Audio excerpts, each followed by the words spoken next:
Hey BookTube, it's Peg. I am back at the History Shelf. This is a book review video.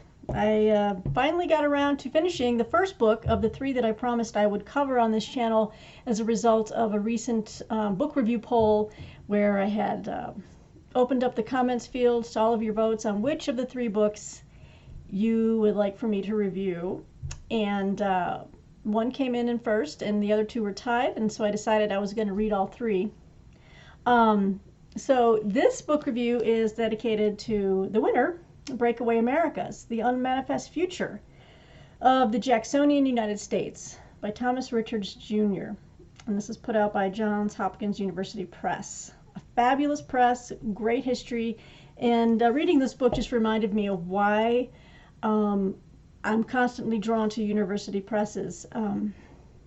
Frankly, they have the best history as far as originality, creative arguments. It's just tons of research. And as you know, at the History Shelf, I read a lot of history. The major publishing houses have put out some great history as well, but I love university presses, and Breakaway Americas is just another reason why.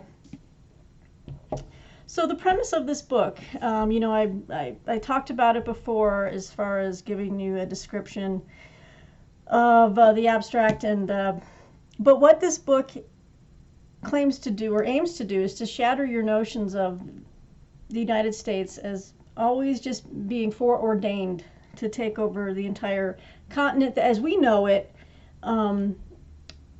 Is, you know, within our borders from east to west. Manifest Destiny was, as it says in the title, it was very unmanifest. And what Richards does in this book, which is fascinating, he breaks it down into, he talks about Breakaway Americas, that's the title, and he talks about, let's see, about 6 different type of breakaway Americas that happened in a very distinct time frame. Or they could have gone, you know, they could have left the United States. We're not getting into Civil War at all. He covers a period of time, roughly 10 years. I'd say about from 1836 to 1847. And he talks about the Texas Republic of Texas, right? He starts off with that in a chapter dedicated just to the Republic of Texas and how they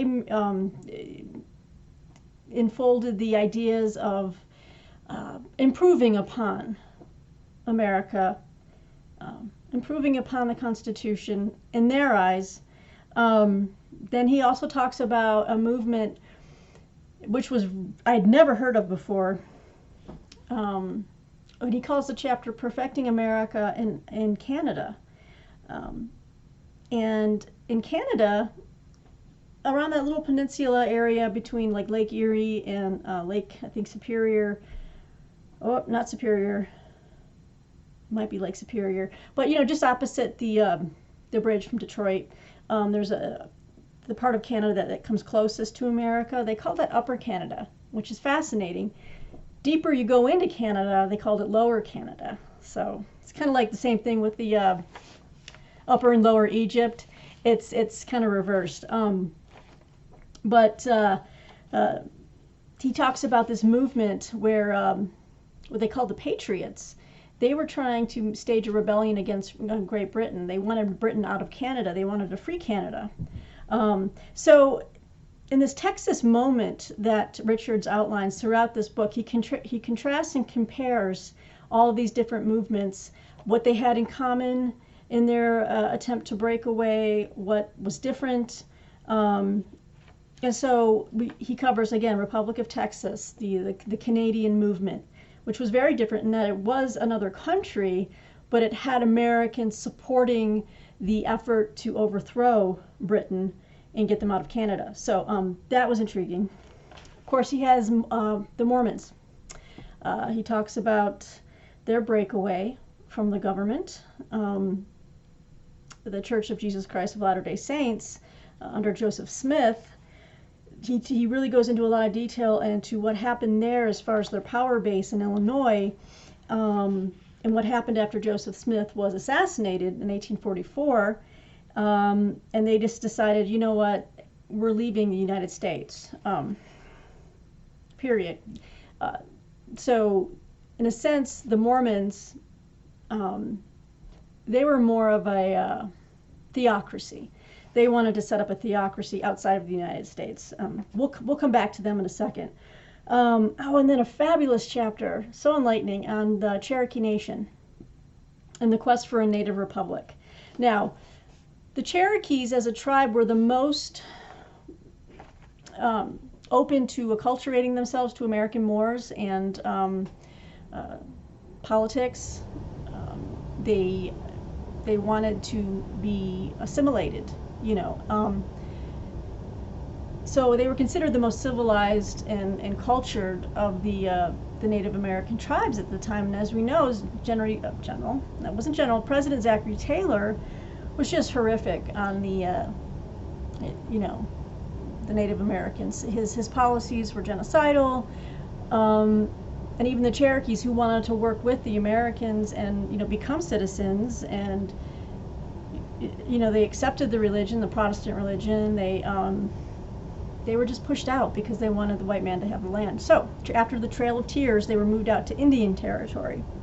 Let me see if they have a map in this book to show you.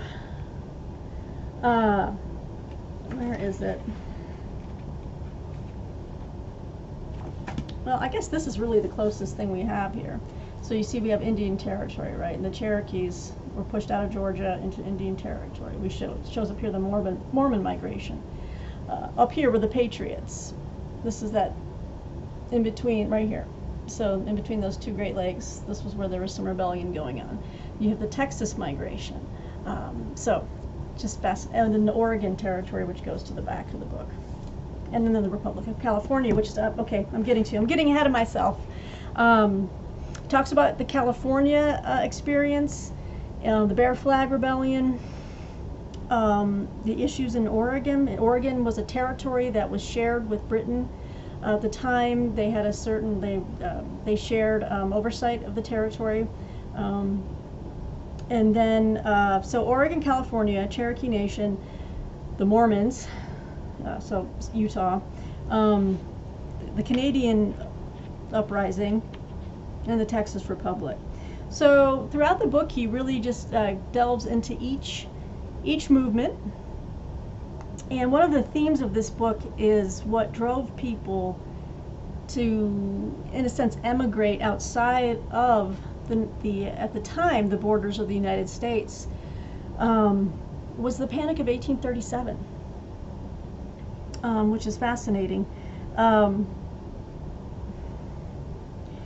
the Panic of 1837 was a major depression, and it made people question if America's future, if the United States' future, was as bright and prosperous as they had once believed.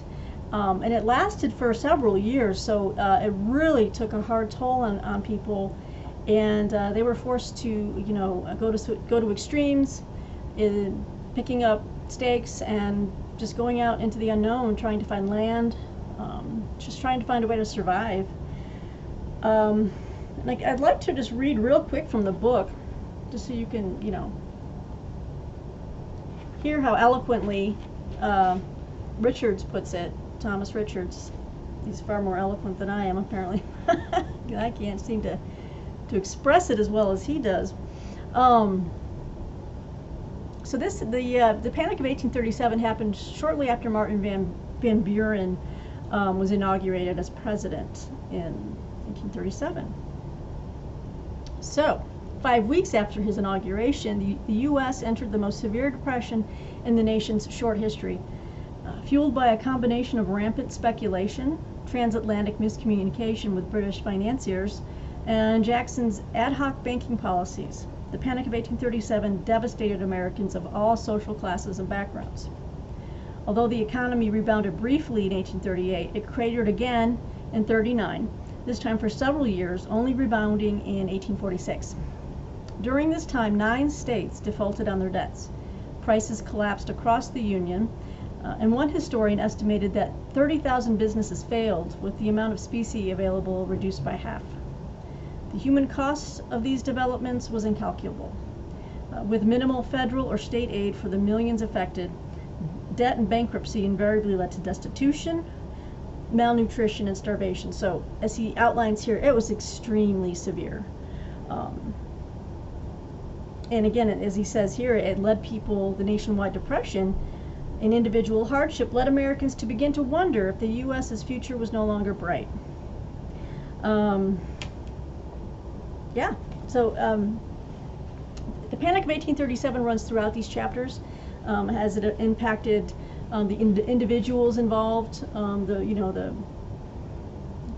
the ringleaders of the breakaway Americas, but the most prominent voices for each set of people. One of the things that he does reiterate a lot is that, going back to the sense of manifest destiny, at the time, you really have to put yourself into the shoes of the people and the place at the time. Looking back, like hindsight is 2020, we think it's inevitable that we were going to go from East Coast to West Coast and just claim all this for the United States. At the time, those things were never certain. In fact, there was a groundswell against annexation of new territories, new states. At the time of the Republic of Texas, there were some in Washington, D.C. that wanted to annex Texas. They had some negotiations. I think even Texas at the time wanted to be annexed, and it fell through the first time around. But people in the United States were mostly against it. They were mostly about fixing things at home, in the proper United States of the time. There were too many ills going on. Again, the Panic of 1837, the Depression. Like, why bring on more territory that we have to now control and maintain? Another aspect that Richards points out was the weakness of the Federal Army at the time was extremely small, and they were veritably being beaten in the Seminole War down in Florida. They barely had enough troops down there to even maintain the line against the Seminoles, much less having to scatter them around God knows where, out to the limits of the Texas territory, where Mexico, they were still staging raids, and these things were fraught with danger, and the United States was still so fledgling. Like he says in the book, they had such a short history at the time that taking on more land to many people seemed foolhardy. So the politics in this book is really fascinating. A lot of people, as his research shows in this book, as he delves into like newspaper, opinion pieces, speeches in Congress, there were a lot of men that were against the idea of taking on any more states. And with the aspect of the Mormons, let me get back to the Mormons real quick. I should say, with all these movements, these breakaway movements, almost all of them were not anti-American. I should clarify this. They very much believed in being Americans. They honored the American, traditions, the July 4th. They worshiped their war heroes in the Revolution. But they wanted to improve upon what they thought had gone wrong in the United States. So, you disagree? I knew she was going to do this. It's all right. That is Gidget. Gidget, settle down. Guess she's anti-American. No. So they believed in being an American, and they believed in being American, but they didn't necessarily believe in what the United States was doing. Are you kidding me right now? Hold, please. Okay, I've just read the Geneva Conventions to Gidget. She understands her role in this. It is to be quiet. Moving on. So, again, the breakaway Americas wanted to remain American in spirit. They wanted just a more prosperous republic with more opportunities for land ownership. In the case of the Mormons, however, they were the outlier. As Richard states in his book, they loathed the United States, and we can understand why. They were persecuted. They were persecuted back in Illinois. Obviously, Joseph Smith was assassinated. Joseph Smith had very large goals. I mean, he was considering running for president. So a lot of his neighbors were very threatened by Joseph Smith, especially for the fact that he controlled what at the time was called, there was a state authorized militia in Illinois just outside the city of Nauvoo, and it was called the Nauvoo Legion. And he was the commander of that from about 1839 to 1844, and he commanded thousands of fellow Mormons. And he was seen as a direct threat to the local governments. And he was assassinated along with his brother in a jailhouse in 1844. So as Brigham Young takes on the mantle, they just have had it. They're like, we're going to go out west. We're going to find somewhere. First they thought about going to Oregon, I think. They eventually settled in Salt Lake Valley. They wanted to establish their theocracy. Initially they wanted to call the land Deseret or Deseret. I'm not sure how they pronounced that. But obviously that became Utah. So yeah, out of all of these examples, the Mormons were dedicated to establishing a theocracy. Other places were, again, looking at becoming sister republics. And a lot of the people in the United States at the time thought that would be fine. So that's what I learned about this through the research, the very detailed and thorough search of all the sources that Richards does. I learned that people were not against that. They thought it was fine as long as it was modeled upon the American Constitution, the United States Constitution, I should say, and so a lot of the times it wasn't a big deal. It only became a big deal, I think, when President Polk came on the scene, and he was very worried about the interference of Britain. This was another theme throughout this book. The reaction to some of these breakaway movements at first was indifference. They encouraged people to leave the depression-plagued, eastern coast. Encourage them to go out west, and maybe down the road we can look at annexation if that's in the cards. But at the time, the United States proper was just enveloped in this stagnation and just trying to find its way out of the depression. So people emigrating out of the country kind of alleviated the pressure for employment, things like that. But when Polk came on the scene, he was very much a pro-annexation president, as we know. He snapped up. He made sure that Texas came on board. He was the one that finally got around to, he did the 54 fight with Britain over Oregon. Eventually they lowered it to the latitude, I think, of 49 degrees or something, the current outline of the state. But he brought Oregon on board. Then there was the move towards California. And California was an interesting case in that at the time, it wasn't overseen at all by the United States. It was Mexican land. But it was so far away from Mexico that there was basically an elite type of kind of loosey-goosey kind of military oversight of the land that wasn't really enforced, and in fact was very hospitable to not homeowners, but like settlers. And they encouraged people to come out and help, cultivate the land. They were known as the Californios. They were the elite landowners that were extremely rich. And it drew a lot of Americans to believe that they could go out there, grab some land, get some almost cheap labor. The thing about California, they had a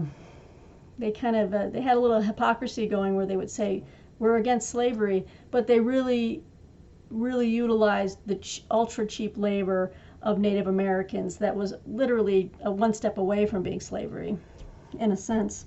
And whereas Oregon was what he calls a yeoman's paradise of farmers who were white, who were free soil in their politics, and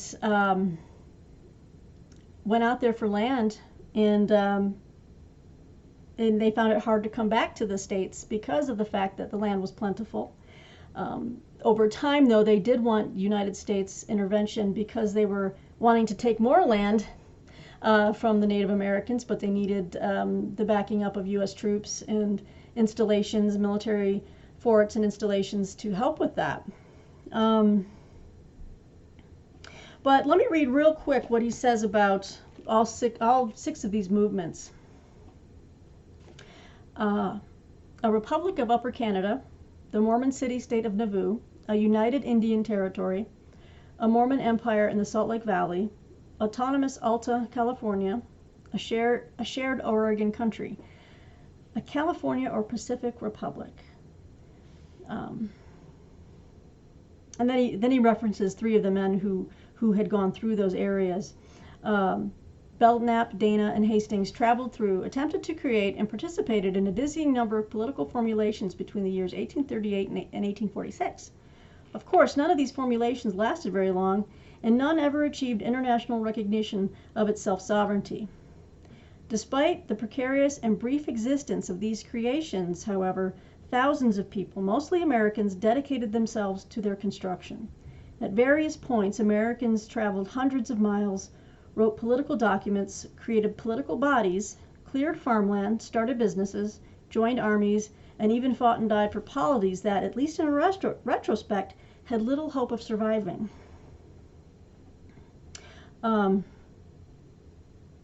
Yes, so that's another example of just the hard work that people put into these entities that they thought, or polities that they thought might stand up on their own two legs over time. So again, manifest destiny was not so manifest. And just checking my other notes here. The other sad chapter really was on the Cherokee Nation, I thought. Just for the Cherokee Nation and the Mormon chapters alone, I think this book is just worth its weight in gold. As I was speaking earlier, and I kind of went off track because I'm just enthusing about this book, because I love books that teach me something. Sometimes I read history and I've already read this before. I've already read this, but this is new. This is good stuff. Little did I know about the Cherokee Nation once it moved out into the Indian Territory and John Ross assumed the leadership of the bigger sect of the Cherokee Nation. I learned that the Cherokee Nation was very interesting in its makeup. And when I mean makeup, I mean how they made up their system of governance, and who they modeled themselves after. Unfortunately, the elite Cherokees were slaveholders, and they modeled their their patriarchal society on the southern United States. So not every Cherokee was a slaveholder, I should say that, but the elites were. They were well off. John Ross was even, I think, elected. I think he had even a Congress seat, a House of Representatives seat at one point. So unfortunately, they modeled themselves in the South. That blew my mind. That just blew my mind. But they thought of themselves as a nation. I should say that. I think the Mormons and the Cherokees were two that the Cherokees did not consider themselves Americans. They considered themselves Cherokees. That was their identity, obviously, the Cherokee Nation. But they were willing, they would adopt, like people could become citizens of the Cherokee Nation, even if they were white.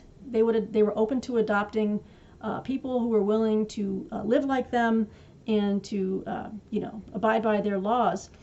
Where Cherokee Nation started to butt heads with the United States was over like legal cases. Who had the jurisdiction to prosecute, say, a white man that might have done something within Indian territory? John Ross and the Cherokee Nation said that resides with our laws and our rules. And the United States, I think led by Chief Justice Roger Taney, I think he mentions this case in the book, Richards does, about how they ruled against that and said, no, even though you're in Indian territory and you have your own tribal council and your own government, it's still the federal jurisdiction when it comes to a white man. So, interesting stuff. The fear of British involvement because the Brits were, up in Oregon. If people in those different breakaway Americas felt like they were not getting the help that they needed, and they weren't getting it from the U.S. as a separate, entity, but a sister republic, sometimes they opened up discussions with Britain, and that alarmed people, especially President Polk. He really started moving on the annexation process. It's funny to me that even after all those well, maybe not after all those years, but the revolution was still very much in people's minds in 1830s and 1840s, and Britain was still a threat. So it goes to show that with history, yes, our hindsight is 20/20. It's perfect. We say this was destined to be. The people at the time must have known the same things that we know now looking back, and that is never the case. And that is a great teacher for us today in the state that we're in. We don't really know what's going to happen, do we? I mean, geez, didn't we just have like a year ago or so news stories about California wants to secede? These things can still happen, breakaway Americas. I mean, look at what is happening in Oregon, in Washington now. I mean, as I was reading this book, I saw some corollaries going on that were alarming. And I mean, who's to say? We don't know what the future holds for us.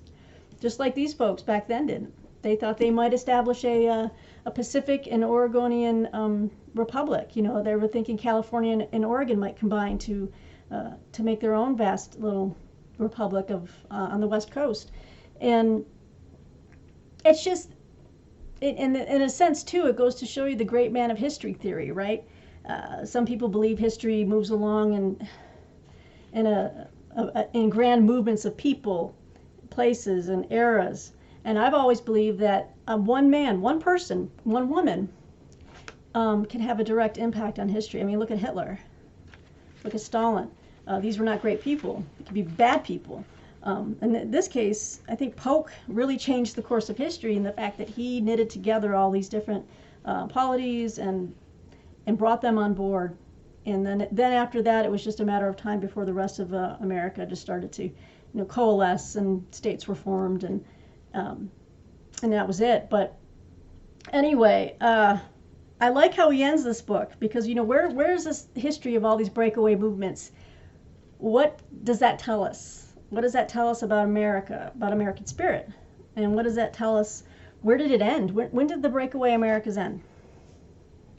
And as he says fairly definitively, and some might agree or disagree, and I'm still ruminating on this, but I mostly agree. But he believes it ends with the Union victory in the Civil War. So I'm just going to close up with this right now to my little informal rambling review. I hope you've enjoyed it so far. All right. It says here. All right. Much of the talk of Western independence was simply that, talk. In this way, the Texas moment that reemerged during the Civil War echoed the original Texas moment. Most Western Americans continue to be dictated by pragmatism, that great American characteristic, which I think we talked about in one of our recent book talks on the American mind, the pragmatism of American philosophy, and just the pragmatism of Americans in general. It seems to be, I read that a lot in my history ramblings. We are a nation of pragmatists, if anything else. If the United States won the Civil War, then Westerners were willing to remain in the newly strengthened national union. However, if the Confederacy emerged victorious, then pragmatism dictated other political possibilities. For former Southerners living in the West, this may have been joining the Confederacy. But for most Americans in the region, it meant an independent republic or several republics, or for the Mormons, a theocracy. Thus, the Civil War was not just a clash between two sections, North and South, but a clash that also would dictate the political fate of the third section, the West. So the end point of the Texas moment, therefore, is the same as the end point of the entire early American Republic, Union victory in the Civil War. So, fascinating stuff. Again, Breakaway Americas covers a very, it's a very targeted study of about 10 years in our nation's history. I found it highly readable. It's a book I think I will visit again. Again, the chapters on the Cherokee Nation, on the Mormon Zion, and to some extent the Canadian chapter was just so crazy. I'd never heard of that. So I learned a lot from this book. Highly enjoyed it. So I'm glad you guys voted for it. I will post a link below to this book. I'm sure you can find it. Ask your library. See if they'll order it if you're interested. This was a really, really, really good book. And actually, he makes a point at the very end. This one will be very short in the epilogue. That they left a republic that was fragile and fractured, and when they returned, it was still fragile and fractured. Almost 2 centuries later, in ways both similar and different, it remains so. And indeed, it sure does. We're still dealing with fractured and fragile moments. And who knows what the future will bring, because history is always, what do they say? Gosh, was it Faulkner? I can't remember. The history is not past. The history is not past. It's not even past, or it's not dead. You know what? I always find a way to screw up a nice ending, guys.